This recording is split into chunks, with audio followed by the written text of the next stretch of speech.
Hello guys. In modern physics, we have done so many things like dual nature and de Broglie wavelength, right? So today we are heading towards a new topic, that is radioactivity, and we are going to do how initial quantity, initial amount of atoms and final amount of atoms are related with time with decay constant, right? When any radioactive substance decays, it decays like you can say exponential manner. Initially quantity is supposed to be higher, suppose number of quantity of atoms are higher, so disintegrate at higher rate. वो हम लोग कहते हैं ना in real life में बहुत ज़्यादा पैसे होंगे तो खर्च भी ज़्यादा होंगे, अगर पैसे कम होंगे तो खर्च कम होंगे, है ना? ऐसा हमने सुना है, देखा है, एक्सपीरियंस किया है घर में, right? So something like this यहाँ भी एप्लीकेबल है। बहुत ज़्यादा एटम अगर है डिसइंटीग्रेट होने के लिए तो उसका रेट ऑफ डिसइंटीग्रेशन भी ज़्यादा होगा, वो ज़्यादा ब्रेकडाउन होगा, लेकिन जैसे जैसे क्वांटिटी कम होगी उसका रेट ऑफ ब्रेकडाउन भी कम हो जाएगा, right? So let's see how. तो रेडियो एक्टिविटी में हम लोग क्या बोलते हैं, rate of disintegration directly proportional to the number of quantity of atoms are there. ज्यादा एटम्स ज्यादा रेट ऑफ डिसइंटीग्रेशन। तो रेट ऑफ डिसइंटीग्रेशन को क्या लिखते हैं, माइनस ऑफ dN/dt। माइनस क्यों? क्योंकि as time passes the rate of disintegration becomes smaller, that is equal to lambda into n।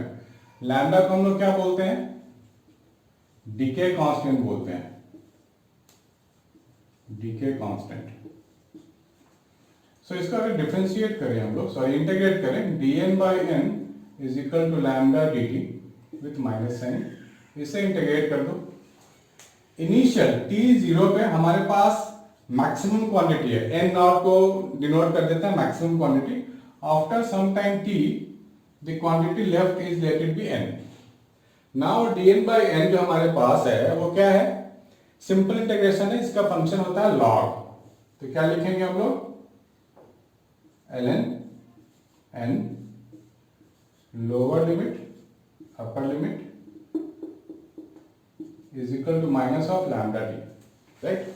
तो यहां क्या लिखेंगे, log n minus log n naught is equal to minus lambda T. तो according to property of log हम लोग लिख सकते हैं ना, n/n naught of log is equal to minus lambda T. So n/n naught is equal to e to the power minus lambda T, और we can say n is equal to n naught e to the power minus lambda t.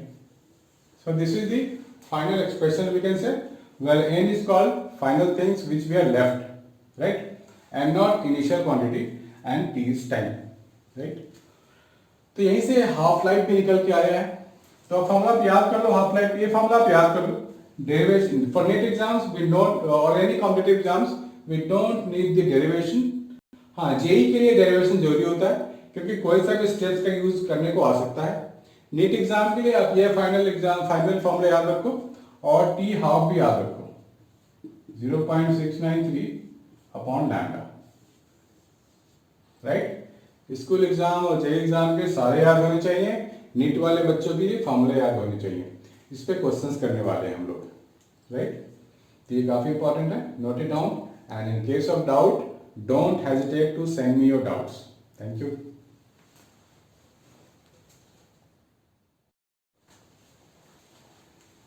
So moving ahead, we are having a new term, average life and mean life.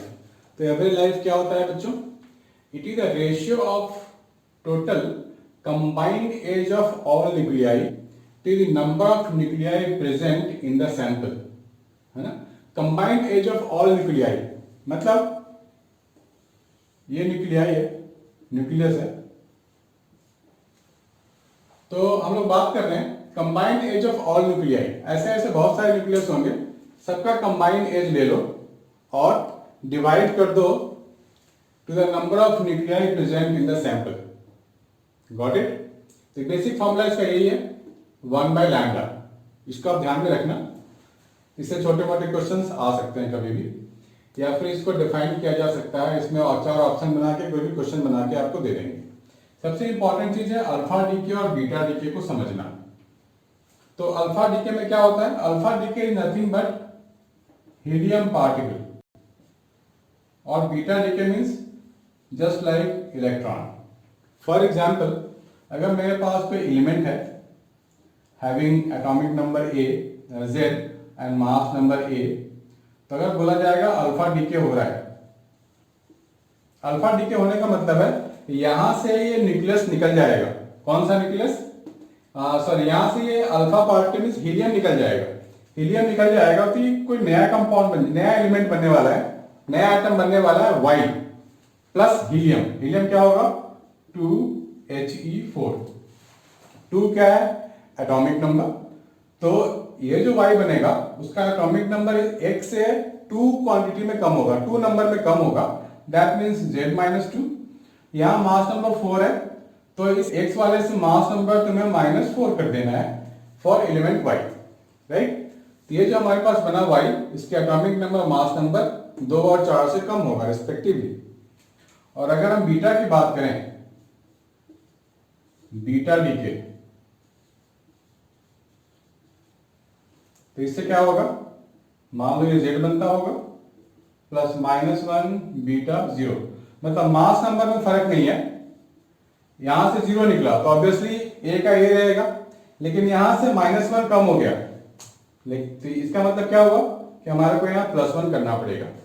देखो सीधी सी बात है, common sense की बात है, total जो Z number है ना LHS में और RHS में कंबाइन सेम होने चाहिए। Z-2 + 2 Z ही रहा ना, Z ही रहा, Z+1 -1 Z रहा, तो ये बैलेंस होना चाहिए। Then you can easily alpha beta को आप लगा सकते हो कि कहाँ क्या लगने वाला है, कहाँ क्या मिलने वाला है। तो इसको आप लोग नोट डाउन कर लो।